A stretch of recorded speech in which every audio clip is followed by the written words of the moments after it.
Olá a todas e todos, eu me chamo professor Gustavo Siquara e hoje a gente vai ter uma aula sobre esquizofrenia.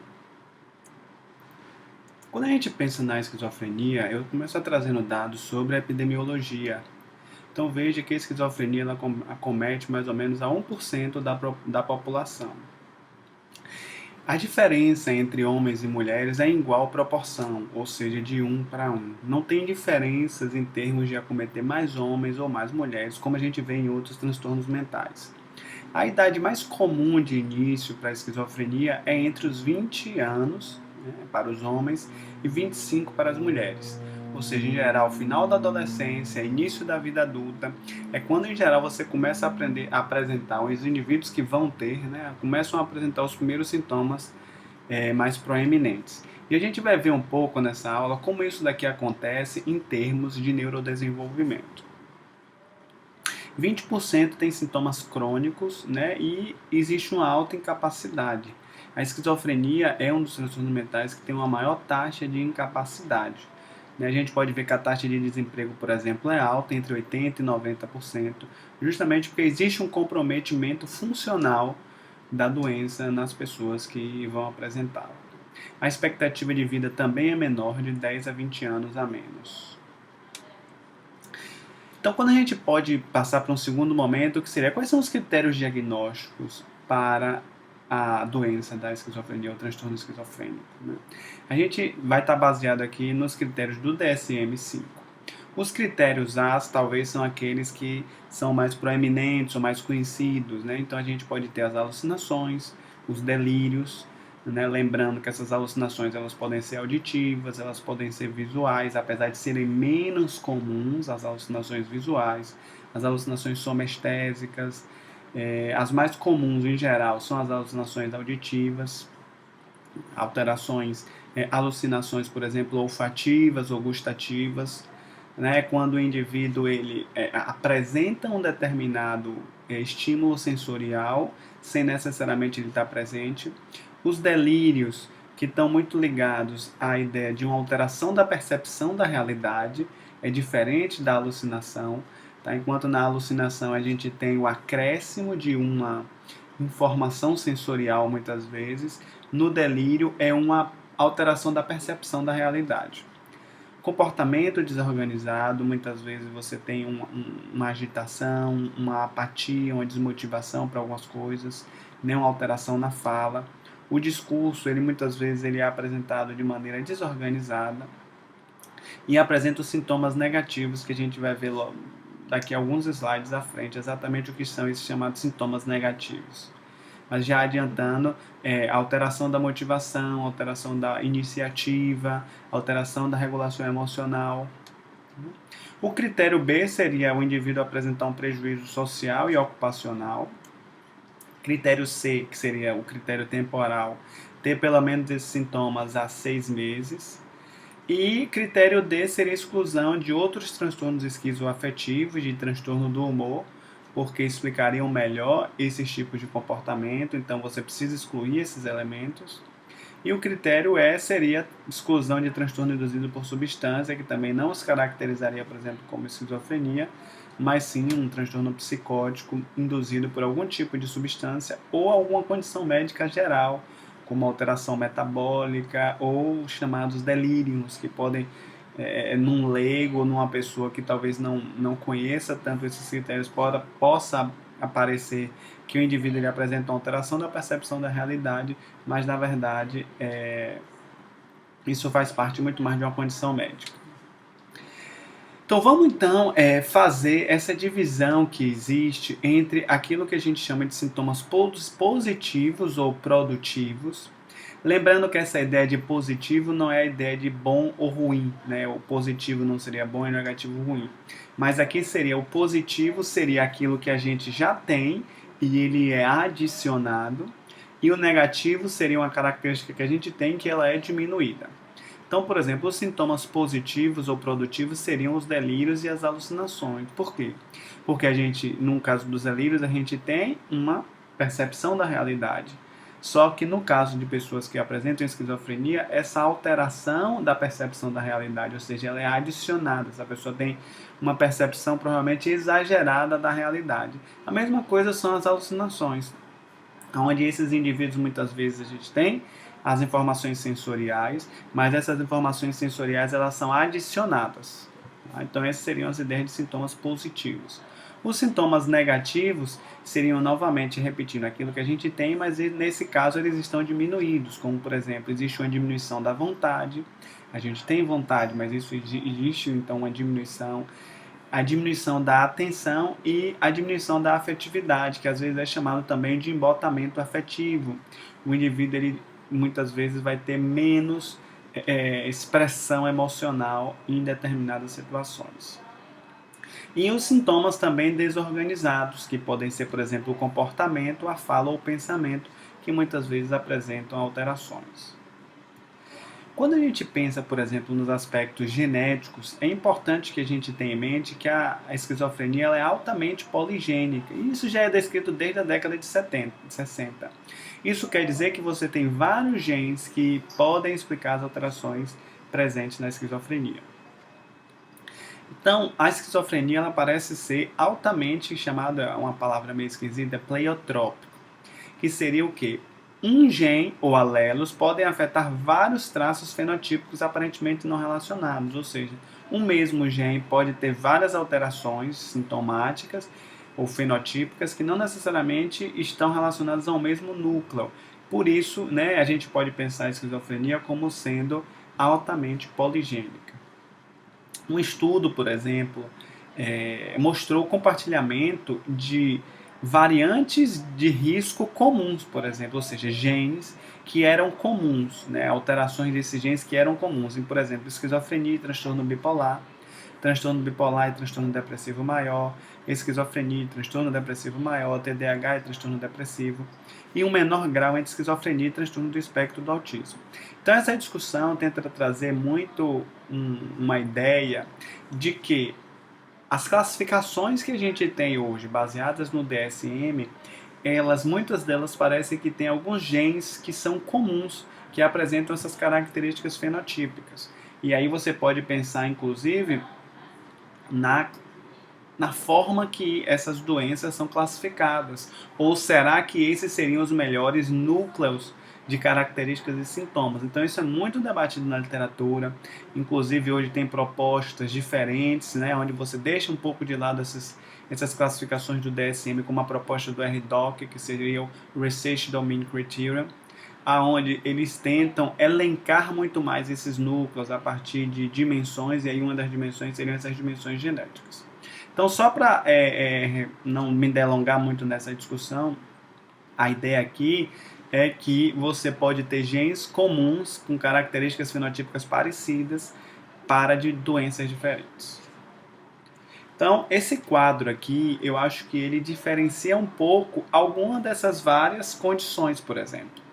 Então, aqui, por exemplo, a gente tem as características nucleares, ou as características, né, que são primordiais em cada tipo de transtorno. Então, aqui a gente vai falar especificamente da esquizofrenia, como, por exemplo, as alucinações, os atrasos da motivação, a redução da espontaneidade, da fala, da cognição social, né, ou do relacionamento social. Algumas características adicionais, por exemplo, seriam atrasos cognitivos, episódios relacionados ao humor, episódios depressivos. Veja que interessante que ele traz também o nível de herdabilidade genética. Veja que é em torno de 80%, ou seja, a esquizofrenia tem uma herdabilidade relativamente alta. A idade de início, veja que ele coloca aqui, 16 a 30 anos, e os tratamentos são drogas basicamente antipsicóticas. Mas veja que ele traz, esse artigo aqui do Owen, né, e do Motterson, eles trazem outros transtornos comparando um pouco esses elementos. Então, por exemplo, no transtorno bipolar a gente teria episódios, né, alterações do humor, onde você teria episódios de mania ou hipomania e episódios depressivos. Você pode ter também alucinações, ou seja, isso é algo que precisa ser muitas vezes diferenciado quando a gente vai investigar transtorno bipolar e esquizofrenia, porque ambos podem apresentar alucinações, mas uma característica fundamental seriam os outros elementos e também a característica do humor.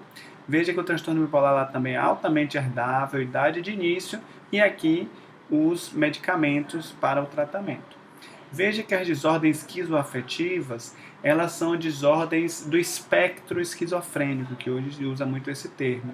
Novamente, vai ter as alucinações, alterações do humor, depressivo, maníaco, atrasos cognitivos, mas não teriam tanta redução da espontaneidade, tanta redução da cognição social como teria, por exemplo, na esquizofrenia.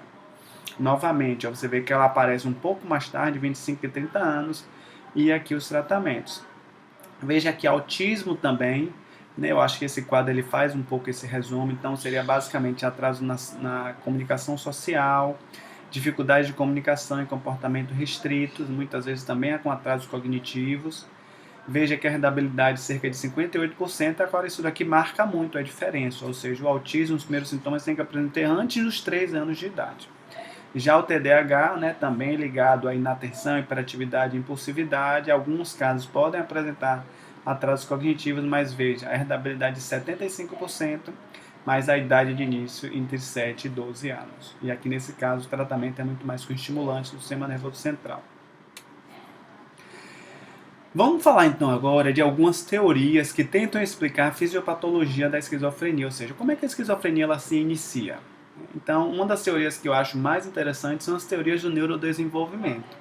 Nessa teoria do neurodesenvolvimento, ela vai levar em conta tanto aspectos genéticos como também aspectos ambientais para o surgimento do transtorno, que é a perspectiva que a neurociência mais trabalha. Então, dependendo da carga genética que o indivíduo tem e de eventos ambientais, e quando essas mudanças ocorrem em uma fase do desenvolvimento específico, por exemplo, durante a gestação, nos primeiros anos de vida, e a gente vai ver isso daqui melhor alguns slides à frente, ocorreria então um desenvolvimento cerebral alterado, e esse desenvolvimento cerebral alterado aconteceria o aparecimento dos sintomas centrais das psicoses ou da esquizofrenia, que compõe esse espectro, né, esquizofrênico. Essa imagem aqui, ela resume bem, eu acho ela bem interessante para a gente conseguir entender isso daqui. Veja que aqui a gente tem várias dimensões, né? Aqui a gente tem estágio do desenvolvimento, sinais e sintomas clínicos, estágio da doença, processos patológicos e processos de evento que acontecem a nível tanto do desenvolvimento como também a nível do sistema nervoso central. Então, o que a gente pode ver aqui, ó? Quando o indivíduo ele nasce, por exemplo, ele começa a ter alterações nos padrões de migração, nos padrões de perda neuronal, aonde o indivíduo aqui provavelmente ele ainda está na fase de gestação, logo ao nascer e ainda na infância. Ou seja, ele ainda não apresenta os sintomas, mas ele já começa a aprender alguns padrões alterados de conectividade cerebral. E aí isso pode ser identificado, ou deveria, né? Ou é possível identificar a partir de alterações nos padrões de migração neuronal, como também no processo de embriogênese, onde você tem processos de indução, que seria a produção de novas células, diferenciação e sinaptogênese, e outras sinapses que vão sendo perdidas, assim como o processo de mielinização. Então isso daqui acontece ao longo do tempo. Então aqui a gente teria, né, novamente esses estágios do desenvolvimento, então aqui a puberdade, a adolescência, fase adulta, que no final da adolescência, início da fase adulta é quando começam a apresentar os primeiros sintomas, a meia-idade e a senescência. Então aqui a gente teria, né, esses sintomas, como eu falei para vocês, e veja que aqui a gente pode ver os sinais e sintomas. A criança, ou o indivíduo quando nasce, ele começa a apresentar alguns pequenos atrasos, seja motores, sociais ou cognitivos, aonde esses atrasos eles são ainda muito pequenos, mas fazem parte disso que a gente chama esse endofenótipo. Aqui já seria o estado pré-mórbido da doença, aonde veja que ao mesmo tempo você já tem pequenas alterações nos padrões de conectividade cerebral, assim como no processo de embriologia interna no desenvolvimento do sistema nervoso central. A partir do momento que o indivíduo vai entrando na adolescência, ele começa a ter novamente ainda essas alterações comportamentais não específicas, que é difícil da gente identificar, mas que a gente nota, olha, essa pessoa às vezes ela tem um comportamento diferente, mas muitas vezes não sabe se esse comportamento diferente faz parte do espectro da psicologia das diferenças individuais ou se isso pode ocasionar em um transtorno no futuro. Então esse daqui seria o período prodrômico, aonde você tem uma desconectividade maior de áreas do sistema nervoso central, e aí isso pode ser potencializado por situações de estresse na vida, eventos de vida, né, estressantes, às vezes mortes, abusos, violência, abuso de substâncias, podem potencializar essas mudanças que já começaram desde a infância por alterações de padrões genéticos. Tá? E aí, no final da adolescência para o início da vida adulta, aí que você vai ter talvez uma sensibilização de níveis da dopamina, um aumento do NMDA, do glutamato, e aí sim o indivíduo ele começa a apresentar basicamente na final da adolescência, início da vida adulta, os sintomas que a gente chama da doença. Os sintomas progressivos da doença, que seriam sintomas positivos, negativos, como a gente falou, os atrasos cognitivos e as alterações do humor. E aí, nesse momento aqui, é que o indivíduo tem o que a gente chama o início da esquizofrenia. Mas, né, na meia-idade para a senescência, o indivíduo ele muitas vezes ainda continua tendo, né, alterações, né, positivas, né, de sintomas positivos, negativos e cognitivos, mas já são muito mais residuais. E aí, à medida que a gente envelhece, a gente vai tendo uma maior exposição a estresse oxidativo mais severos, neurodegeneração, que aí dependendo de como acontece isso em fases do desenvolvimento diferentes, isso pode resultar em um quadro mais grave ou menos grave. Aqui então a gente fala um pouco sobre as três grandes vias da dopamina, que são, ou é uma das hipóteses também para explicar a esquizofrenia, né, que seria a alteração das vias dopaminérgicas. Então as vias dopaminérgicas elas parecem estar alteradas e elas seriam uma das principais causas em termos das alterações positivas e negativas dentro da esquizofrenia. Então aqui, por exemplo, a gente vai ter áreas aqui da área tegmentar ventral, por exemplo, a via mesolímbica, tá? Que liga o mesencéfalo, que é onde está a área tegmentar ventral, que é onde produz a dopamina, a área do sistema límbico, aonde a alteração na área mesolímbica existe o aumento da dopamina, e aí vem os sintomas de delírios e alucinações. A gente tem outra via que chama via mesocortical, que vai do mesencéfalo até áreas do córtex pré-frontal, que nesse caso aqui apresenta uma diminuição dos níveis de dopamina. Então você vai ter uma diminuição da sintomas, né, de apatia, deficiência no afeto, diminuição do afeto, que seria esse embotamento afetivo, isolamento social, muito por alterações do córtex pré-frontal. E uma outra alteração seria a alteração ou uma outra via dopaminérgica, que aparentemente não apresenta grandes atrasos na esquizofrenia, são as vias nigroestriatais. No entanto, quando a gente vai propor os tratamentos farmacológicos para a esquizofrenia, os medicamentos, em geral, eles vão diminuir os níveis de dopamina na região mesolímbica, que é onde apresenta aumentado, ou seja, os medicamentos eles vão ter um efeito muito maior, uma eficácia maior para os sintomas positivos. No entanto, as vias nigroestriatais, por exemplo, que não apresentam alteração de dopamina, elas vão diminuir o nível de dopamina e aí, consequentemente, o indivíduo pode ter efeitos colaterais motores. A gente vai falar isso um pouco mais para frente. Uma outra imagem que representa um pouco como essa explicação, né, a partir de fatores do desenvolvimento genéticos e ambientais, a gente pode pensar aqui, inicialmente no momento da fertilização, por exemplo, onde você vai ter fatores ambientais já durante o período da fertilização, onde você pode ter contaminação por toxinas, metais pesados, pode ter contaminação por algum tipo de medicamento, nutrição, alguma doença, né, que pode causar alterações no desenvolvimento neuronal, migração neuronal e conectividade neuronal. Então a gente tem fatores ambientais que vão causar alteração no período gestacional e tem já a vulnerabilidade genética. A partir do momento que o indivíduo nasce, veja que a gente vai ter aqui, por exemplo, a maturação de interneurônios, tá? Veja que essa maturação de interneurônios ela acontece muito mais no final da adolescência para a vida adulta, e aí é onde a gente vê principalmente desenvolvimento de funções executivas, áreas pré-frontais. Veja que aqui a gente tem a diminuição da densidade glutamatérgica, por exemplo, e aí também é influenciado por fatores, né, genéticos, que seriam fatores prodrômicos, alterações que o indivíduo já tem ao longo da vida dele, e fatores ambientais que podem interferir nessa sinapse glutamatérgica. A gente vai tendo aumento da mielinização e aumento também, ou mudança também das projeções mesocorticais dopaminérgicas. Dependendo como isso daqui acontece na infância até a fase da adolescência, o indivíduo, nesse momento da adolescência, ele pode começar a apresentar os sintomas da esquizofrenia. E aí essas alterações neurobiológicas vão estar acontecendo a todo momento. Então aqui só relencando um pouco esses fatores, né, os fatores genéticos ambientais e a fase prodrômica. Essa aqui é uma outra imagem que ela tenta especificar exatamente, ou mais ou menos, como os neurônios eles vão ser alterados. Então a gente tem, por exemplo, aqui a diferenciação de respostas inflamatórias, e aí pode ser por fatores de desenvolvimento, como a gente pode ver, já viu um pouco em outras aulas sobre a alteração do eixo HPA, estresse oxidativo, que promove alterações na mielinização.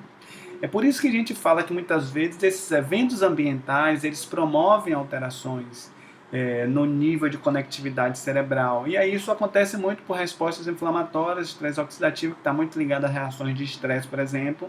E a gente já viu em outras aulas como o estresse está ligado a situações ambientais, a cuidado materno nos primeiros anos de vida, e uma série de outros fatores, né, apoio social, resiliência, que diminui o efeito do estresse no nosso dia a dia. E aí o que acontece é que essas respostas inflamatórias, elas modificam esse processo de mielinização por conta, né, das células gliais, que vão acontecer em neurônios piramidais, por exemplo, ou em interneurônios, mudando então o nível de conectividade do cérebro. Uma outra função, nesse caso já cognitiva, que é alterada, seria a cognição social. A cognição social está ligada à nossa capacidade de autorregulação das emoções, de empatia, de como se colocar em termos de habilidades sociais. Então, na esquizofrenia, a cognição social parece alterada. E aí, como essa cognição está alterada, você vai ter alterações na percepção facial de pessoas com esquizofrenia, na percepção vocal. Veja, se você tem alteração na percepção facial e vocal de pessoas, consequentemente você vai interagir de uma maneira diferente, de uma maneira que às vezes pode ser não tão aceita socialmente. Vai ter maior dificuldade de compartilhamento de afeto, de regulação emocional, o que acaba acontecendo uma alteração nos comportamentos sociais. Atrasos de empatia também é bastante comum. Então, o que a gente pode ver um pouco aqui nessas vias de ativação alteradas na esquizofrenia? Aqui a gente pode ver, primeiramente, as vias da dopamina, que estão associadas aqui a alterações D1, né, de receptores D1 da dopamina e alterações de receptores D2. Onde isso daqui está associado a sintomas psicóticos, e aí a alteração desses caminhos de dopamina D1 e D2 tem alteração no tálamo, e o tálamo tem muitas ligações com o córtex pré-frontal. E a gente já viu um pouco como o córtex pré-frontal está ligado em alterações do comportamento social, alterações do planejamento, alterações da capacidade de se autorregular, e aí com isso vai ter a expressão dos sintomas psicóticos. Ao mesmo tempo, a gente tem alterações aqui também em áreas do sistema límbico, como por exemplo da amígdala, das emoções, a amígdala ou do hipocampo, está ligado à memória. A amígdala está ligada à detecção do perigo, medo, a gente já viu isso em outras aulas, né, também, que está ligado a essa percepção das emoções. Então, a partir do momento que você tem a alteração da percepção das emoções, né, contribui para a alteração da percepção sensorial alterada e o contexto emocional, juntamente com alterações do córtex pré-frontal, aí sim vai apresentar os sintomas psicóticos tão comum que a gente ouviu falar mais no início da aula, né? Que os receptores da dopamina, como eu falei. Aqui a gente pode ver uma figura que ela resume um pouco os vários tipos de alterações cognitivas que se apresentam na esquizofrenia. Então veja que esses atrasos cognitivos eles são bastante generalizados. Então a gente pode ver aqui, por exemplo, alteração de memória, alteração de aprendizagem, alteração de funções executivas, alteração de processamento velocidade de processamento e alteração de velocidade visomotora, alteração de cognição social, alteração de atenção e concentração e resolução de problemas. Então, a gente pode ver aqui por esse quadro que essas alterações são diversas e bastante amplas em casos de esquizofrenia. E a gente pode pensar, então, por que tratar a esquizofrenia? Né? Se a gente for pensar, né, um estudo feito com 104 pacientes, eles foram acompanhados por 5 anos após o primeiro episódio psicótico, 81%, quase 90% apresentaram pelo menos uma recaída. Ou seja, o indivíduo ele começa o tratamento, ele melhora os sintomas, só que ele vai ter alguma recaída. E a principal causa dessa recaída foi a descontinuação da medicação. Foi o principal fator identificado, aumentando em cerca de 5 vezes a chance de um indivíduo ter uma recaída. E um dado importante, né, para o tratamento é que quanto maior número de episódios, né, de duração da psicose, pior é a evolução do quadro.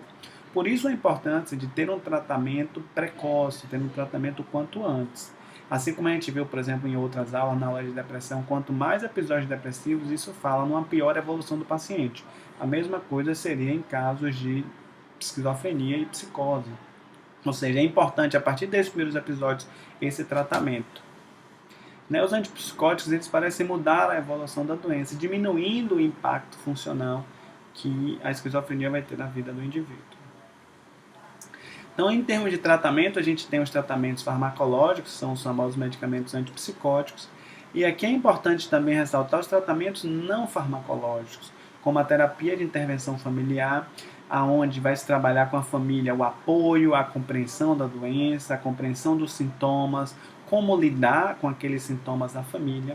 Você pode trabalhar também com a terapia cognitivo-comportamental, com técnicas para que o indivíduo possa lidar melhor com aqueles sintomas, possa identificar alterações de comportamento, alterações emocionais.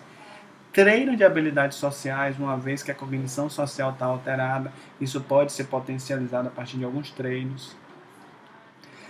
A maioria dos medicamentos, eles compartilham entre si algum bloqueio dos receptores dopaminérgicos do tipo D2.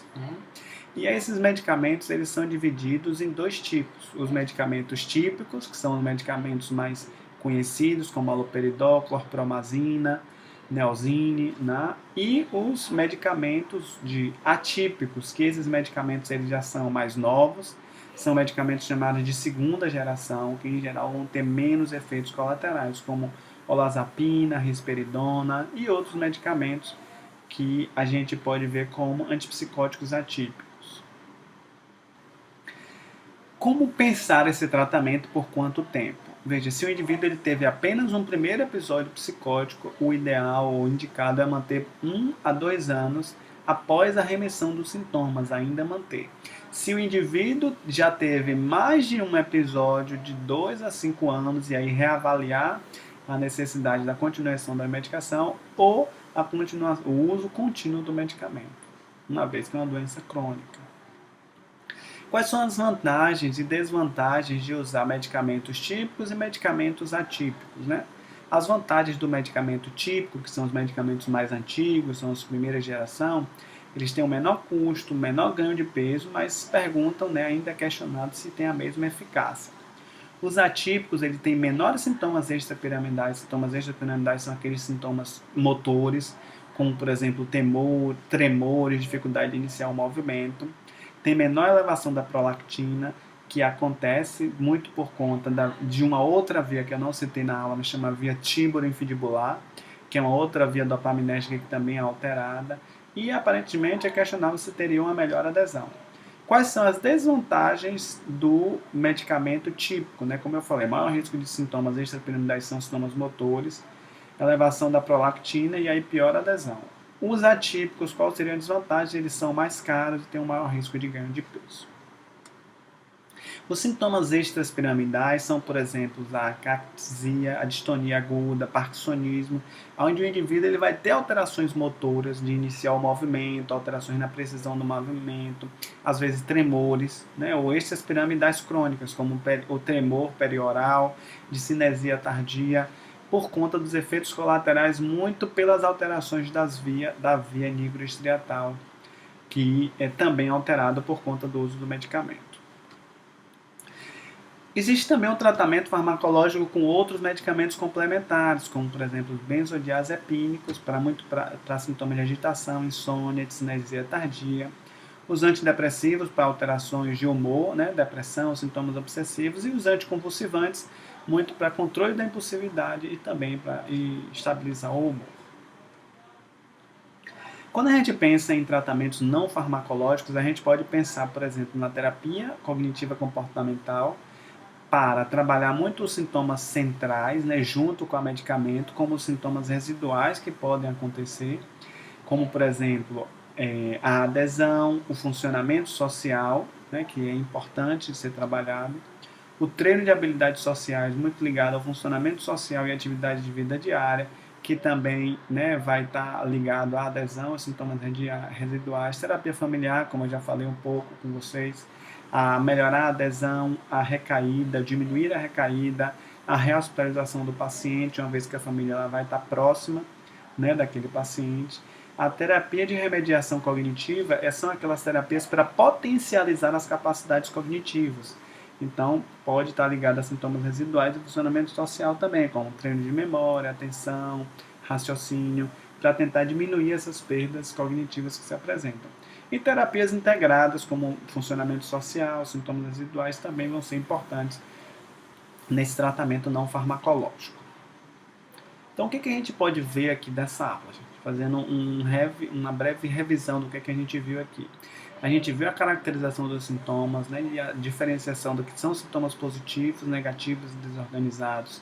Só retomando, os sintomas positivos são aqueles que adicionam características ao nosso comportamento, como a gente viu, a delírio e a alucinação. Sintomas negativos são aqueles que diminuem, como, por exemplo, a apatia, regulação emocional, interação social, né, cognição social, e comportamentos desorganizados como alteração na fala e no pensamento. A gente falou um pouco da fisiopatologia baseado na teoria do neurodesenvolvimento, onde a gente falou um pouco desde alterações genéticas e ambientais, mostrando um pouco como isso acontece em termos de mudança da conectividade cerebral, de como o estresse, por exemplo, situações de estresse, o estresse oxidativo e reações imunológicas podem alterar esses padrões em determinadas fases do desenvolvimento. A gente viu também alterações cognitivas e estruturais, né, diferentes alterações cognitivas, como cognição social, alteração de aprendizagem, funções executivas, diversas alterações cognitivas estão bastante presentes, e os tratamentos disponíveis, dando uma ênfase nos tratamentos não farmacológicos, como a psicoterapia, e também os tratamentos farmacológicos. Essa foi mais uma aula sobre esquizofrenia, né? Se tiverem dúvidas, por favor, mandem mensagem, comentem. Agradeço a atenção de todas e todos. Até uma próxima aula.